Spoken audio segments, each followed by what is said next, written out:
Hello, everybody. Welcome into the NBA Front Office Show. It's Friday. You know what that means. Front Office Friday! Less than 3 weeks till shopping day. Till shopping day. I like it. Shopping day. Yeah. Shopping day. Okay. Okay. Yeah, I can less get than 3 there. weeks till shopping day. I like it. I like it. We've got the trade deadline coming up. We've got more and more rumors flying around. We got a lot of stuff to talk about on today's show. I'm Trevor Lane. He's Keith Smith. Let's go. We're going to be taking your questions and comments for a bit here, getting into everything you guys want to talk about. This is your show. You guys are going to direct things, so throw us your questions, your comments. We're going to be diving into all of it. Lots of stuff going on around the league. Lots of little news tidbits. Nothing that's like this trade is happening right now, but we've seen a definite increase in just the amount of buzz that we've been hearing over the last few days. Like, it has picked up noticeably in the last 3, 4, maybe 5 days, how much we're hearing about trade chatter around the league. Yeah, once we start getting this many reports, that means conversations are really happening. We all get fired up, us included, about December 15th and guys being trade eligible and all of that, but nothing really happens. We get usually one trade a little early. That was the Trae Young trade. And then things generally wait. It's probably still another week, maybe 2 weeks until we're going to get another big trade. And then we'll be in trade deadline week. And that's when things will really start moving. Let's get into some of our super chat. We already have people asking about trades.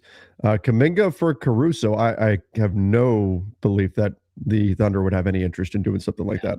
Yeah, no chance the Thunder would do that. They're trying to go back to back. They're not gonna move off of a key guy like Caruso to take a flyer on Kuminga. Yeah, and that doesn't even save them money. That's right. Kuminga makes more money than Caruso does. So, unless you're looking at him as an expiring contract, which I think a lot of teams will, but you're not giving up Alex Caruso just to get an expiring contract effectively. Absolutely not. Yeah. There's no way that the Warriors would love if they could get that for Kuminga. They would take that in a heartbeat, but there's zero chance that the Thunder would do that. Yep. What would a Ja to the Pels trade look like? Well, first of all, it shouldn't. Yes. That should not be a thing. But that was going around a little bit that strangely the New Orleans Pelicans checked it. Like, did they forget? Maybe they forgot, Kate, that DeJounte Murray is on the team. Maybe they just forgot about him. I mean, that would probably be what it would look like, right? Is DeJounte Murray. Would it be DeJounte Murray the trade? It reminds me of in The Office where Michael hires Danny Cordray and completely forgets that Todd Packer is already their traveling salesman. Yep.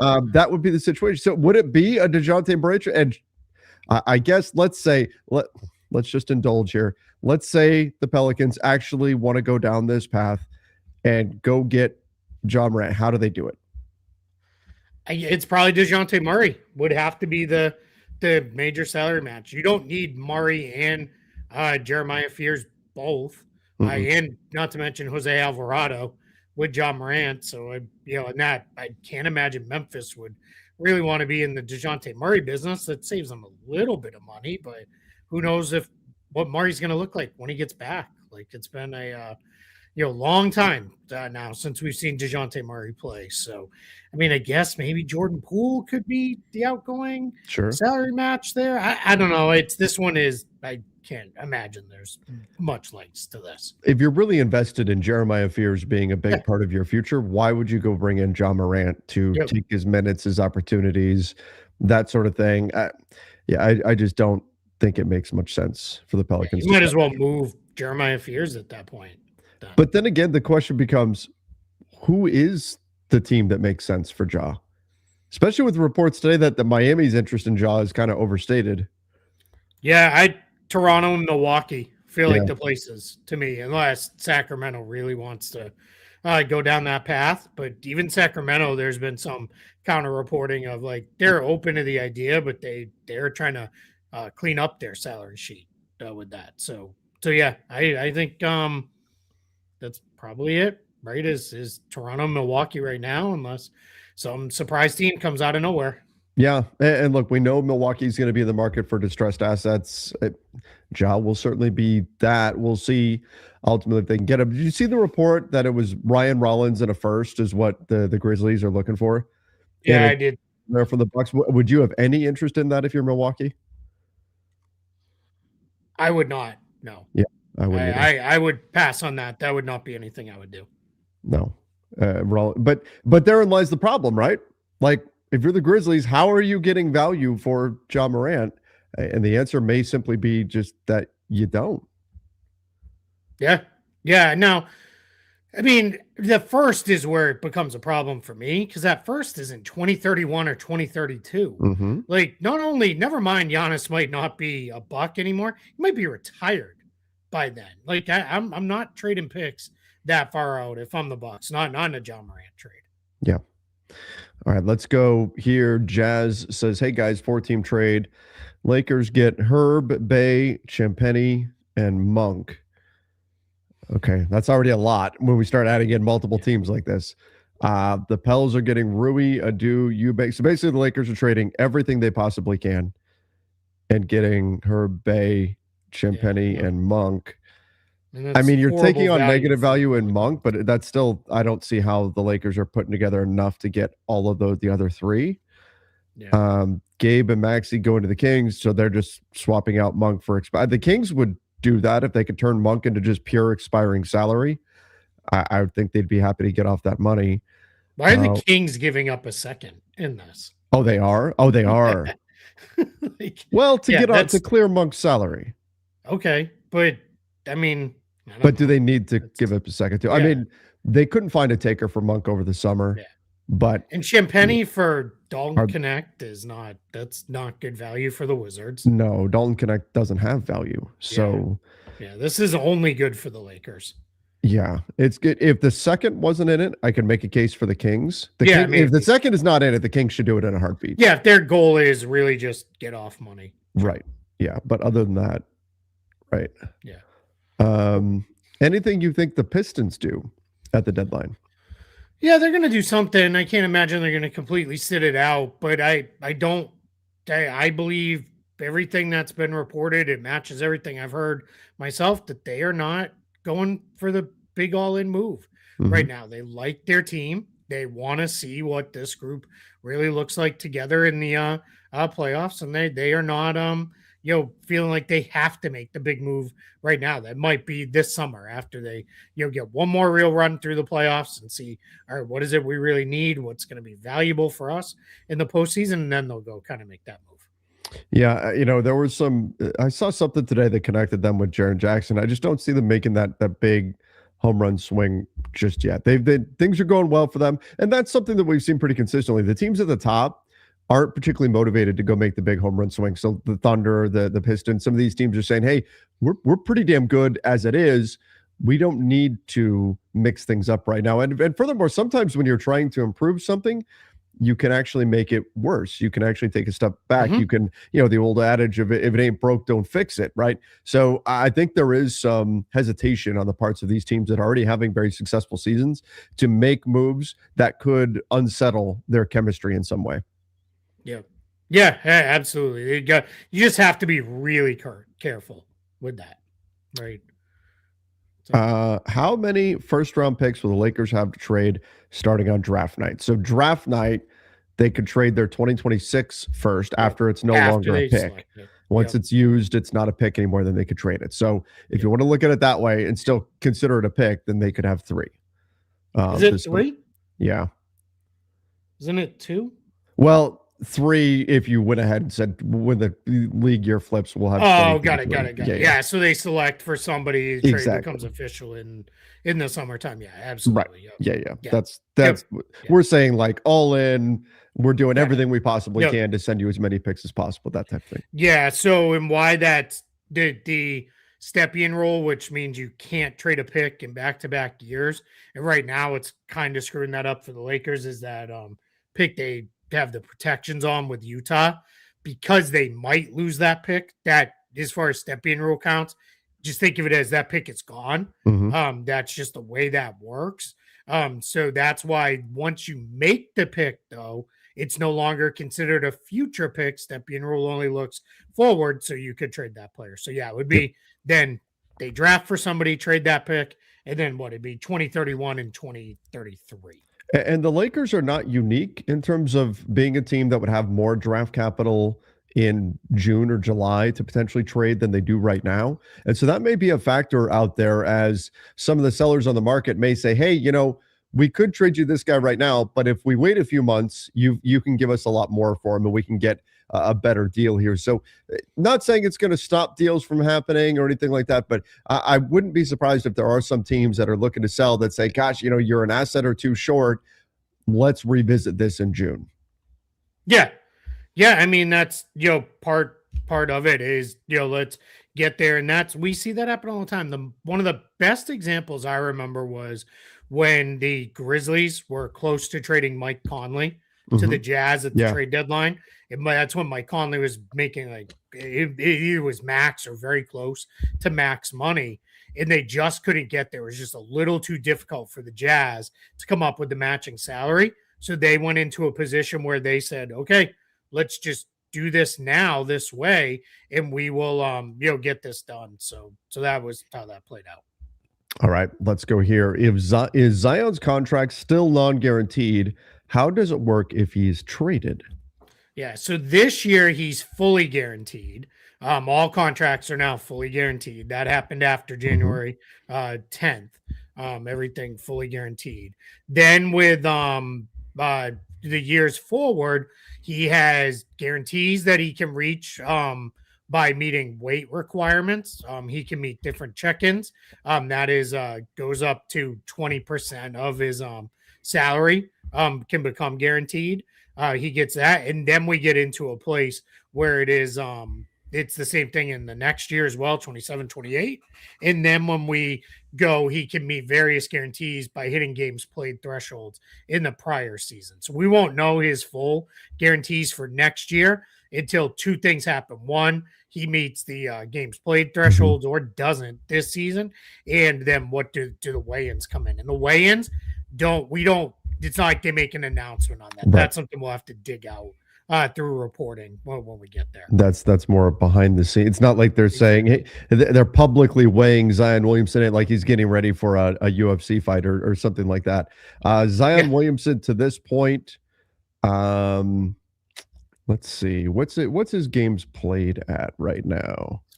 Up in the high 20s, I think. Yeah, okay. He's at 27 games played so far this season. Yep. So he's only missed, what is it, like 10 or so? Yeah, he's not that far out from hitting that 41 game marker, which starts to trigger for him. So okay, so he's missed like 15 games, a little bit more than I thought, but still. Yeah. All right. Are the Celtics going to be buyers at this trade deadline, exceeding expectations people had this year? And Tatum probably returning sometime this season. I can see them as buyers on the market this year. I think they'd want to be cautious about it. They did just shed salary, so I don't know if they're going to want to jump into taking on a ton of salary just yet, unless it's like the perfect deal for them. But yeah, I think given the way this year has gone, I don't know that they're kind of an interesting team because they could pivot in either direction with particularly with Anthony Simons. So I'm interested to see how they ultimately wind up playing this. Yeah, I mean, if people didn't see it, Simons at 39 off the bench last night, and the Celtics won in Miami, a game that they probably didn't have a whole lot of business winning. They did not play well. They were very low energy until the bench guys really took over, and Simons was, dominant. And they went full. Joe Mazzulla calls it the killer whale offense because he showed the team these videos of how killer whales hunt as a pod, and they isolate a seal, and then they go and attack it. Which, here's my only thing with that. How do they decide which one eats it? Isn't like one seal enough for one killer whale? Like, do they take turns eating? That part I don't really know. That part didn't explain. Rock, paper, scissors? I don't know. Yeah. But in this case, Tyler Hero was the seal. They got him into they had a stretch in the fourth quarter where 7 consecutive possessions. They got Tyler Hero switched onto the guy who ultimately took the shot. So they found their seal and went after it. Anthony Simons was great. But buyers, I think it's going to be more minor moves around the edges. I think they'll go get some guys to just depth reasons, firm Looking things for up a little bigs. bit, and then go from there. Yeah. Yeah. I don't know that it's going to be Simons, though. I think he's earned a spot to stay. All right. Heat get Rui, Gabe, and a first. Okay. The Bulls get Kleba, Dalton, and a first. And a second. Where's the 1 second, okay, from LA, and 1 second from Miami. Lakers get Wiggins and Okoro. Well, I like the why targets. is Miami giving up a second? Yeah, Miami would have to kick in a second to make that work. Yeah, I mean, I guess you can make the touch rules work other ways, but they're not going to give up anything in a trade like this. And tell me, I have, and a lot of people have disagreed with me on this, but I have said if Rui Hachimura is involved, I'm not giving up a first to get Andrew Wiggins if I'm the Lakers, because taking on $30 million in salary that I believe is not money Andrew Wiggins would get if he were suddenly a free agent. Nobody would pay him $30 million next year. I would not be willing to do that. It's too big of a benefit to take $30 million off the Heat's books to also kick in a first round pick. Others have told me, no. Wiggins is good enough. He's the fit they need. You would do Rui an expiring and a first to get him. Where would you land? If you were the Lakers, what would you do? Yeah, I'm all right with Wiggins. I think Wiggins is good. He's having a good year for the Heat, so I would be open to that. I'd just be, there's your cap space for next summer's gone. Right. That's the challenge, right? Like that's your challenge is you have to be okay with this is our move now for today and for the summertime. You'd have a little bit of flexibility to move, but that's the tough part. I mean, they're in a tricky spot. And I wish I could remember wrote about it, but said that they don't expect the Lakers to do anything meaningful this year because their whole goal is to maintain that cap flexibility going forward. And they think it's going to be probably minor moves where it's like, maybe you move Kleba or Vincent or something, but it's probably going to be, all right, we're trading this guy out to fill this backup position or something. I don't think they're making any kind of big move. I think they're going to listen on a lot of stuff and see what's out there. But I think this is going to be a process for them. They're not going to February 6th wake up and have the team that they need. That's not going to happen. They're not going to have this team full of lengthy, athletic wing defenders that they've been lacking for like 5 years. That's not going to happen. They can take steps towards that. And that's what I've been saying I'd like to see. Make progress, take steps towards putting together the team that you've needed to put together for since you traded away that team in 2021. So I'd like to see them take steps. That may not mean going all in and touching a first round pick and getting all into giving up tons of future salary, that type, or future flexibility and things like that. Yeah, completely agree. I just be ready for that, Lakers fans, that it may not be, this monster trade deadline. It might be a little less than people kind of want. All right, let's go here. Oh, and it will be torches and pitchforks if and when that day comes. If you saw last night, that got bad. And I didn't. I actually so rare. Like I completely crashed out. I was like, I'm just going to bed. Because I knew if I started the game, I was going to be up. And I was like, you know what? I'm just going to go to bed. And then I looked at the score this morning. I was like, well, I made the right choice because, dude, I can only imagine what your show was like. Oh, I mean, it was actually it was an exciting game. It was a very high octane offensive game. But the boos were raining down. Gabe Vincent got booed out of the building for missing everything. And I think a lot of pent up frustration was released last night on that one. All right. I'm okay if the Lakers got creative and gave their first for Ellis.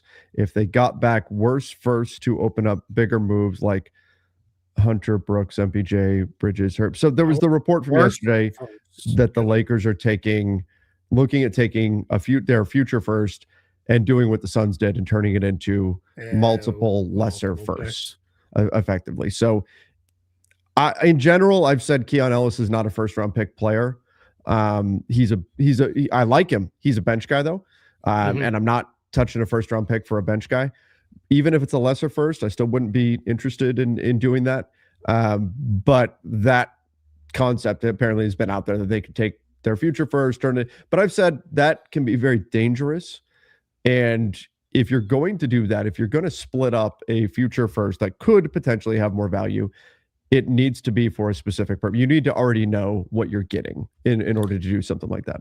Yeah, a couple thoughts on this one. One, I would say with Keon Ellis, I am more willing to give up a first for him if I had, like, the Thunder don't need him, like they need him, like I need more cookies. But like I would give up a first if I was the Thunder for Keon Ellis because I have extra first, right? Sure. So I'm more open to that idea.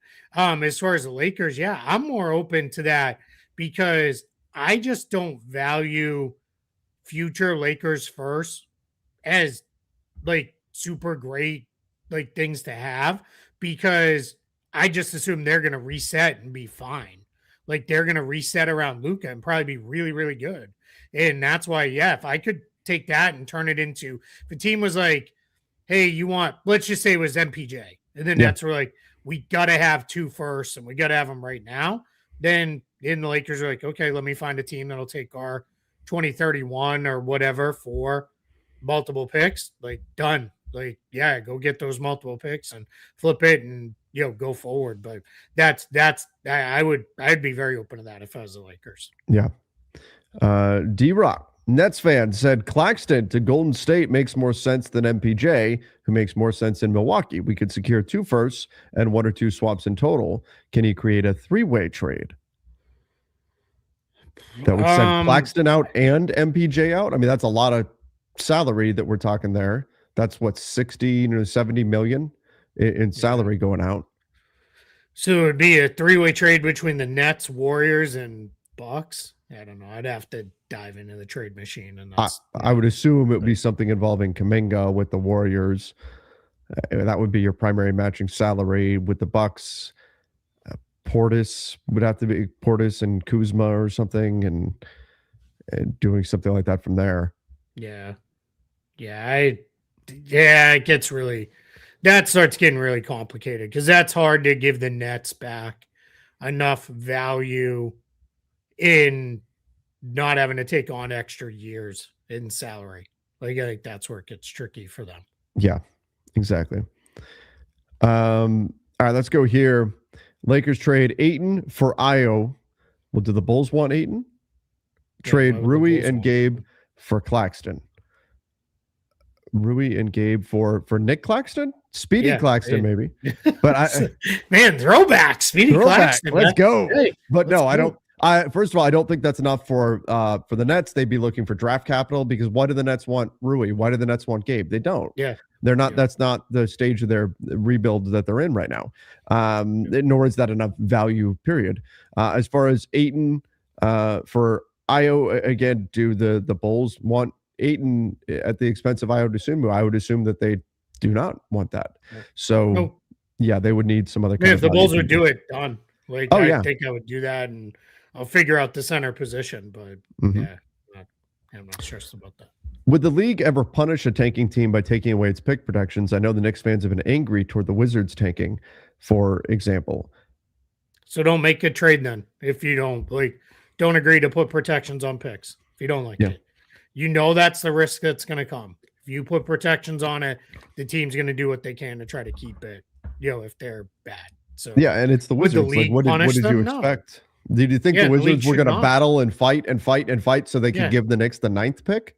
Yeah, no. If the league is going to make a change, they will make the change like now. I won't say any trade. It'd be more of an off-season thing. It would be after the season ends. Any future trades can't be more. Picks can't be more than lottery protected or something like that. If that's a change that they make, and there's a lot of people pushing that maybe should be what they do, but they're certainly not going to undo what a team had already agreed to in a trade and say, no, that's not okay. Just do that. Like, that's not going to be think. Cause like, if I was the Wizards, I'd lose my mind over this. Cause are the Wizards tanking or are the Wizards just bad? Like they play 99% of their minutes are played by guys on rookie scale contracts. I might be a little high, but it's really, but they're playing a ton of young players and they're just bad. Yeah. It is what it is. Like you knew this was going to happen when you traded for that pick. All right, I need to jump out for just a moment, Keith. It seems like the chat needs you to give an Address the explanation for the giraffe. Yeah, I I'll be will. right back. I'll take care of that. Trevor's going to go slay his own giraffe in his backyard, I think. All right, so the giraffe mask behind me, since a lot of people are asking about it in the chat. My last job at Disney was at Animal Kingdom Lodge. I'd worked there for a few years. That was my last final job at Disney before I left to cover basketball full time, and that was my one of my going away gifts there, and that was given to me. It has a quote that says, once you step foot on the continent of Africa, you can never shake the dust from your boots. And it's an old proverb that basically says you feel like connected forever to Africa. And that was actually carved by a carver from Tanzania, who now lives here and works doing carvings. So he carved that out of wood, and that was my gift for going away from there. So that's where the draft head came from. Now we can move back to basketball now that is hopefully all cleared up. I'm going to try to figure out where we left off. Let's see. We haven't gotten a progress update on Tatum in a while. Realistically, it's 2 more months for a return this season. Right now, do you predict we see him in mid-March or no? I still think he's going to play at some point this year. I think the team has not said anything about him since they basically released that and then talked about it a couple times. Brad Stevens has a couple of times. So it's not you're not going to get probably an update from them anytime soon. Jason Tatum has done updates himself where he's showed video of himself working out and things like that. So maybe we'll get another thing from him, but I do think he will play at some point this season. I think that'll be where it is. Let's see. Trying to get in here. I should put a different knickknack. So it's funny. A couple people hit me like on the back end with things because and I don't have anything on the table behind me today, but a couple people were like, do you keep putting something different there every day? And I was doing that for a little while. I was putting something different on that table there. So let's see here. I love you too, Pablo. Thanks for hanging out with us. You're welcome to go if you want. If you don't want to be here, we're happy to see you go too. Let's see here. Anybody on the Kings get traded this deadline? Yeah, I think so. I think the Kings are going to be active. I don't know that it's going to be a big trade like Sabonis or even Levine, but I do think Keon Ellis is probably going to move. I think they're moving in a little bit of a different direction away from him. I think there's a chance DeMar DeRozan maybe gets traded out of Sacramento. I think they're trying to set a new path with Scott Perry leading the front office, other than a couple of acquisitions made this summer and then like re-signing or extending Keegan Murray. These moves are all made by the old front office. So yeah, there's a chance. I think they're pretty active here. Let's see. How much salary does Brooklyn, Utah take on for a first round pick? The answer is probably a decent chunk. Utah has a huge trade exception. They are, I think it's 18 million they still have left in that trade exception, and they're miles under the luxury tax. So they're in a great place to take on money. And Brooklyn is 15 million in cap space. The upset of the trade deadline will be if the Nets don't use up their remaining cap space to take on a bad contract or two, or facilitate a trade getting through for some draft capital themselves. Long post here about draft guys coming up, but Kuminga still has value. Yeah, Trevor and I agree. Kuminga still has value. I think the challenge is getting him into the right place. I want to see him go somewhere where he can play and not have to be just kind of stuck on a contending team that maybe doesn't give him a lot of minutes. I would like to see him play more. The Clippers would be the Dodgers if there's no cap. So after, if people don't follow baseball, the Dodgers signed Kyle Tucker to a $60 million contract. He's one of the best power hitters available in the free agent market for Major League Baseball. And they went out and got him, and then they they're going to put him in the lineup. They're now almost twice as much payroll as the next most expensive team, which is the New York Mets. And for the number of people in the NBA, basically some version of thank God we have a salary cap, because Mark Walter has shown it's a cheap Jurassic Park joke here, but spare no expense.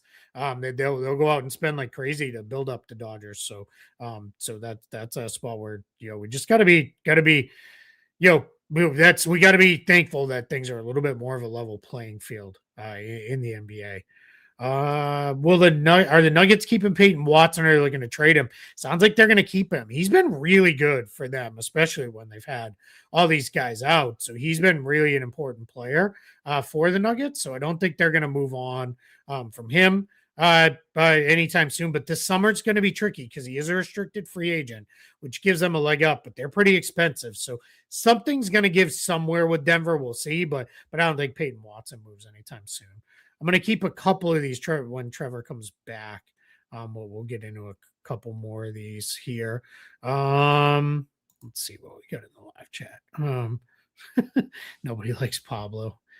That's funny. So I don't like I'm a Celtics fan. You said you didn't like me. Then don't like that I'm a Celtics fan. That's fine. Don't backtrack now. What is the most the Rockets can offer Tari Eason this summer? They could offer him a full max if they want it. They're not going to. He's not going to get that, but they could offer him a full max here. So it'll be it's going to be a lot to keep him. It's similar-ish to the Peyton Watson situation we just talked about, where the Rockets are already really, really expensive, and paying Tari Eason's going to make them even more expensive, or something's going to give, and they're going to have to go a different direction. Welcome back. Hey, sorry about that. Told him you went off to slay a giraffe. Yeah, I went out to slay a squirrel and a giraffe. Yeah. No, it was not the squirrel this time. So you, if I understand correctly, the chat was guessing that you shot the giraffe. Yeah, that was some of it. Yeah, they went out and killed the giraffe. That would be the world's smallest giraffe, right? For one of the tallest land animal. It's I guess any animal, right? I don't know. How do you measure a whale's height? I'm not sure. Very all right, carefully. Let's go here. I wanted to wait till you came back. Different subject, but what's your take on the 65 game and minimum 20-minute requirement for all the rewards? The minute requirement, I don't really mind. And there is a little bit of give in that because they're like protected. Like, oh man, a guy rolled his ankle a minute into the game and had to go out. They just don't want shenanigans. A little bit with that. But this is also like, don't put guys on the floor for 10 seconds and then have them commit a foul and come out. So 65 game rule. It maybe needs tweaked. Like maybe knock it down to 60-ish. Like I don't know. I struggle with this one. I struggled with it all along. I struggle with like voters. I thought always did a good job of accounting for players who miss games. So I don't know. That one's hard for me. Yeah, I agree. I think we're getting to a point. My issue with it is this: just I think teams are being more careful than ever with players and their health, and they're trying to make sure guys are 100% so that one injury doesn't turn into another injury or a re-aggravation once they get on the floor, and rightfully so. Right? They're trying to make sure, especially in this year of the calf injury. To me, I think 65 games is a little too high because when the schedule, particularly when you hit the certain, the super compressed portions of the schedule, like the month of January is a very busy month coming off of the NBA Cup, which spreads out the schedule a bit more. If you got hurt during the All-Star break or something, and that was part of your recovery process, you're not going to miss as many games. But if you happen to get hurt, December 31st or something, well, you're right there, right? You roll your ankle, you miss the month of January, that's it. You're no longer qualified for awards. And that's one rolled ankle away, and your whole season doesn't count anymore towards these. I think it's just a little too high. I get the spirit of the rule. And I think it makes sense. You want to encourage guys to play, and the NBA wants to combat this perception that they are this load management league. That said, we have to remember that it's often not the players, but it's the teams that are the ones that are making the decision to sit a player out or not. But nonetheless, I do think the rule needs a little bit of tweaking. The minutes thing is fine. I could see, do you go down to 62? Do you go down to 60? Something like that. Yeah, basically a quarter of the season at that point. Yeah, that I think it would be okay. Ball says Trev complains about Kawhi load managing, but he's taking 2 half shows off in a row. Yeah, Trev's bailing out on me. No, not complains, makes fun of. It's why there's so many tree puns whenever we talk about Kawhi and Leonard. It's just deep rooted in my soul. But that's more mixed fun. I'm not legitimately complaining about Kawhi load managing. Aside from, I think it's bad for the fans, obviously, who pay money to go see a player play. But I think it's just the reality of the league as it is now. Yeah, and it's some more. We're just picking on you. No. It's totally fair. I'm gonna pull this one up. And yes, I do keep ducking out of shows. NBA J, big supporter of ours on social media. We really appreciate him all the time. With kind things to say about the show. Great news today about Joker already ramping up. Yeah, it sounds like he's starting to close in. I heard on the Hoop Collective today, Denver has had the road heaviest schedule so far. At the halfway point, they were 17 home games and 24 road games. So they have 7 more home games.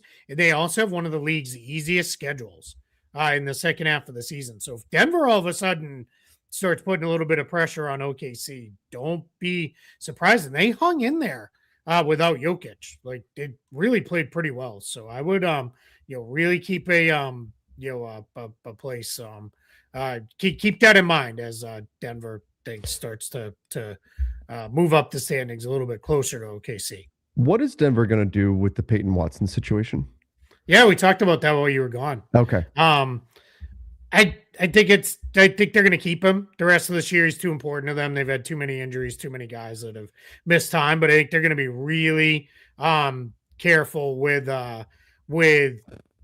him the rest of this year, and then this summer something's got to give. It's either Peyton Watson, they let him go, or they're going to have to move off of other money because they're just going to be too expensive. Yeah, that's the issue. It's what do they do? I know teams have been circling and trying to see if they could potentially steal away Peyton Watson now. But you're if you keep him, I think there's going to be a cost somewhere else that you can't keep everybody at this point. Okay. I was on mute. A lot of people have gone, are they going to trade Cam Johnson? I mean, maybe that's the path, but they really like Cam Johnson. And before he got hurt, he had finally settled in. We say it's super easy to play with Jokic, but it does take a little while to figure it out, how to play with him. And once he had started to figure out, I think he was in a pretty good place. Yeah, exactly. All right, let's see. I'm sorry, I lost track of where we're at here. Oh, we were at the Spurs. There's a Spurs super chat was the last one. Okay, let me get it. There it is. Yeah. Should the Spurs make a move or just ride it out? They got nothing out of the small forward and power forward watching the games like it's 3 against 5. No, I mean, if they're one of the teams that if you're gonna make a move, it's probably a small move. Yeah, and I don't want to say they've got nothing. Champagne's been pretty solid for them. Harrison Barnes is okay. Keldon Johnson's been awesome. Keldon Johnson should definitely be in the 6th man of the year conversation. He's been really, really good for the Spurs. So I don't want to say they've got nothing. I think they've been okay. But yeah, are they going to make a move? I don't know. They've been more open here in the last little bit. Oh, breaking news. We don't need to hit the drop, but Domantas Sabonis back in the lineup tonight. Oh, okay. For the Kings. Okay. So that's good. Now healthy, he's a name to watch as trade deadline nears because, of course, everybody on the Kings. Yeah, if you're not Keegan Murray, you're probably on the trade market if you're a King. All right, let's go here. Yeah, I do think that we talk about the teams that are doing really well, that are just there's going to be natural organic growth with them. That's San Antonio. I don't think they need to make any kind of big, exciting move or whatever.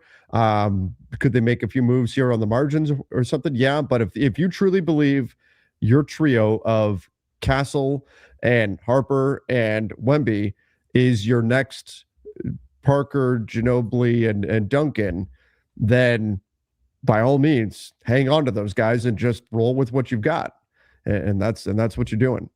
Yeah, I think they're fine. I don't think they're going to make massive changes at the trade deadline. It just they've made, like I said, more. They used to be just you could just say Spurs don't do in season trades and just move on, but now they do make moves. So I think they'll probably kind of see it through a little bit more with this group.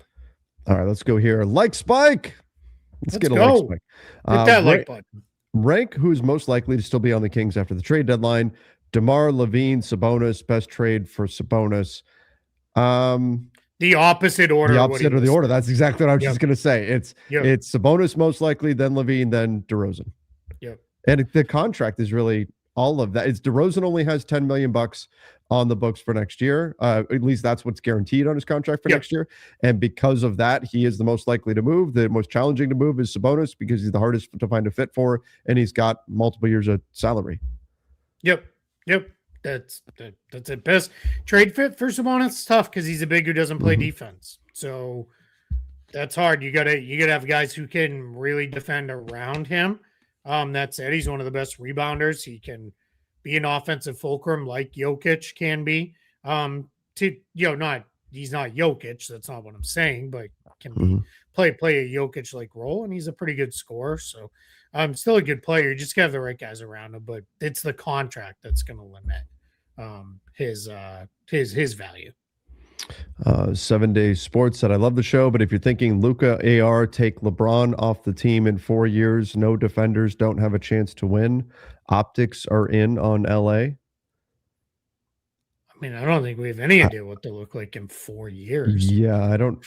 What's the point that's being made? I'm having a hard time figuring out what I'm not really getting at here. Yeah. Like if we're saying in 4 years it's Luka and AR and a bunch of no defenders, well, yeah, then sure. I guess I agree. Yeah. I don't know where we're going. No, I don't fully understand what that is. Any bench players available Lakers can trade for the 10 to 15 points that they can go after. Yeah, if you want to take on Malik Monk's salary, I'm sure he's very available. Sure. I know there's a lot of talk, and we'll talk about it on the Lakers collective in just a little bit here. But could they use more bench scoring? Yes, but I also think the Lakers bench scoring is an overblown thing. They're dead last in bench scoring, but they never play their full bench. They literally never have an entire, a couple of times over the course of the year they have due to injury, but they always, there's always one of LeBron, Luka, and when he's healthy, Austin Reeves out on the court. They never play their full bench, so they don't have a bench full of guys whose job is to score. Could you argue they need guys who could score a bit more? Yeah, you could argue that, but I think there's squeakier wheels that need to be addressed.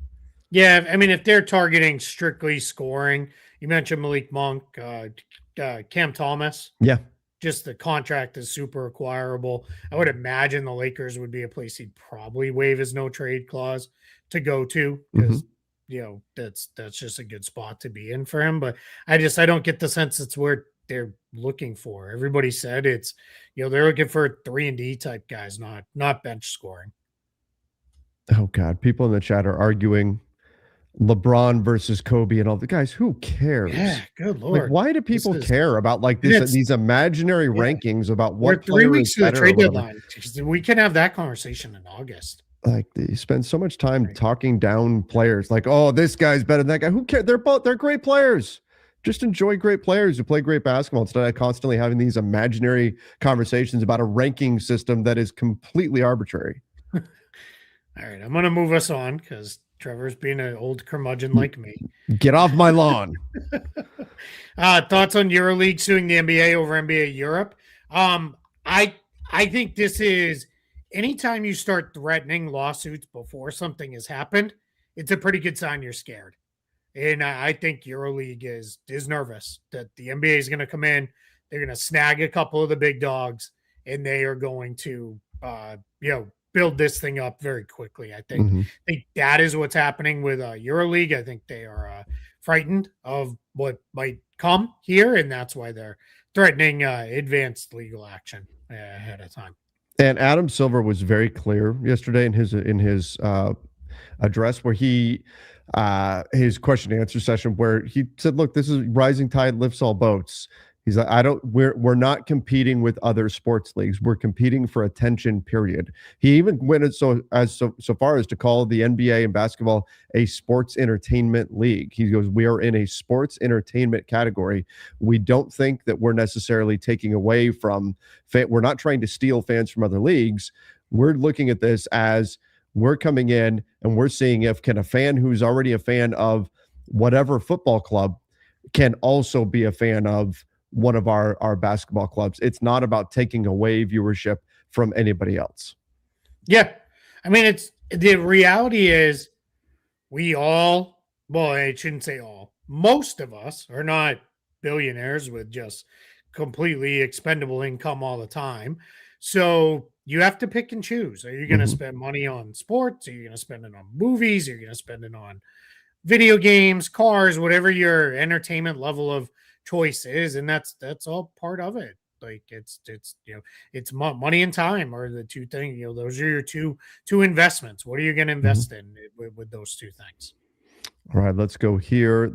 Sorry, I missed this. What's Walker Kessler's new contract after this injury, especially with restricted free agency? This is going to be one of the fascinating things to watch this summer. Yeah, I think probably my guess is we already have a pretty good sense of what this is going to be. Anyway, and I think that is we're just waiting now, and I don't know that this is going to drag out like Josh Giddey or Jonathan Kuminga did, anything like that. I think there's a chance this gets done relatively early, and I'm going to guess it's probably somewhere around 18 to 20 million a year is probably where this will land. All right, I would agree with that. Blazers have expiring contracts, large but movable salaries, and a few picks. Do they make any trade deadline moves? I think they should be a motivated seller on, within reason, of course, on Rob Williams, Matisse Thybulle. These are guys that, if they don't trade them now, they probably see them walk away over the summer. Yeah. They should be looking to move there. You're listening, of course, on Jeremy Grant. He's been much better this season than the year he had last year. Minus the injuries. Yes. Well, yes. Aside from that, but when he's been on the floor, maybe because last year, even when he was on the floor, he did not shoot well. He struggled. Yeah. But yeah, that's something that I think I could see the Blazers making that kind of move. And they need to be careful though too, because their thoughts are, hey, next year, okay, we're going to get Dame back, Drew, and let's really go and let's take this next step forward. Yeah, that's there's guys they'll listen on to, like Holiday. I think if a team came with a major offer, they would go for it. But I think we'll see. All right, we're gonna go here. Last one. I'm sure it's been talked about before, but how at risk are the Nuggets? Well, we kind of already talked about that, especially if teams with cap space to lose Peyton Watson. If teams with cap space throw huge offers in there this summer, well. As a restricted free agent, they can match any offer. I think we're getting to a point, he's been so good that we're probably looking at, do they make other moves? And Keith, I'm glad I get that while you're here, because this has been asked a bunch over on Lakers Nation. Is Jonas Valanciunas' $10 million included in the summary here of where they're at, sitting right up against the second apron, or could they just waive Valanciunas and then they're actually 11 million below? I haven't done the math. Yeah, let me check. I'm sorry. I thought maybe you would know off the top of your head. It should be included. Really, I should be able to just sit down and do the math. Yeah, no, it's included because it's on the books until he's waived. Okay, so that would be one way to open up a little bit of flexibility. Would be just to waive Valanciunas, who's at $10 million for next year. Chance that's how that goes. Yeah. Because they'll look at it as maybe Deron Holmes is a little more ready. Maybe they keep Zeke Nnaji. He's finally turned the corner and is ready to be the backup 5. So maybe that's the direction it goes. And that's how you could start to get there. Or maybe they move on from Cam Johnson. I don't know. Sure. Cam Johnson, I just want to bring this up because there's a lot of people who are putting him in trades. Cam Johnson has about $3 million in unlikely bonuses in his contract. So I had somebody hit me up on socials asking like, "Hey, I'm trying this." It was actually Cam Johnson of the Lakers, and they're like, "This money matches almost exactly." The Lakers are actually, I think they were giving up like $700K less. But because of that $3 million, it was putting him back over the apron, and unlikely bonuses count towards the aprons. Yep. So that's where it is. So, all right. There was one more I wanted to get do just because we don't get gosh, where is it? There it is. We don't get a lot of Orlando Magic questions, so I just wanted to do this one before we step out. Whoops, went away. Oh, I'm sorry, I hit the wrong button there. What does an Anthony Black extension look like? So this one's tough, right? I mean, did you see that dunk yesterday? That was unreal. He dunked on 4 guys at once. I've never seen that. And that's not an exaggeration. 4 Grizzlies players jumped to challenge him on the same dunk, and he dunked on all of them. That's the best dunk I've seen in a very, very long time. Just really, incredible in-game dunk. Yeah, that was unreal. But Anthony Black has been awesome this year. Like leveled way up. He is consistently getting close to 20 points per game for the Magic now. He plays really good defense, pretty good ball handler, pretty good passer. Shot's still a little shaky, but it is starting to come around even more with his jump shot. But he's become a really good player. Here's the challenge. He's extension eligible this summer. But look at the top of that cap sheet. $45 million for Franz, $42 for Desmond Bane. Paulo jumps up to $45 million as well. Jalen Suggs is at almost $30. Like that. And I'm talking the first year that Black's extension would kick in. To be clear, not next year, but the year after. That's tough. Like that's a lot. I mean, Wendell Carter Jr. is there at 19.5. Like that's a lot of money on the books, and something. I know this is now like today's phrase of the day. Something's going to have to give, right? Because you can't have all that. Like they're not going to be that expensive of a team unless in the next 2 years they win a title or go to the finals. Like it's just you just can't be that expensive, and that could squeeze Anthony Black a little bit. Yeah, exactly. So that's going to be the challenge for the Magic. It's figuring out what is that going to really look like when you stack up all those salaries. That's going to be tough. We knew that when they did the Des Bane trade, though, that they were going to. This summer was going to be tricky for them. Yeah, they're in a weird place. I think Jonathan Isaac, who's not in the rotation regularly anymore, I think he's probably gone. This coming off season, probably more in a trade than a straight waiver, but maybe they could waive him, and they could even waive and stretch his money, and it's not that much guaranteed that would go on the books. But yeah, this is it's not a bad spot to be in. It's just a tricky spot to be in to try to get it all sorted for the Magic. Absolutely. All right, everybody. We're going to wrap things up there. We appreciate all of you for joining the show on this fine Friday. Hopefully, you guys have a fantastic weekend. If anything big happens, of course, we'll break it down. But other than that, we'll see everybody on Monday. And certainly appreciate all of you. If you haven't done so yet, please make sure you subscribe to the channel. Lakers hit that like button. That's right. Hit the like button as well. Lakers Collective starting in just a few minutes. If you guys are in here to talk Lakers, Jovan, Jason, and I are going to be talking Lakers in just a few minutes over on the Lakers Collective. See you, everybody, and stay safe.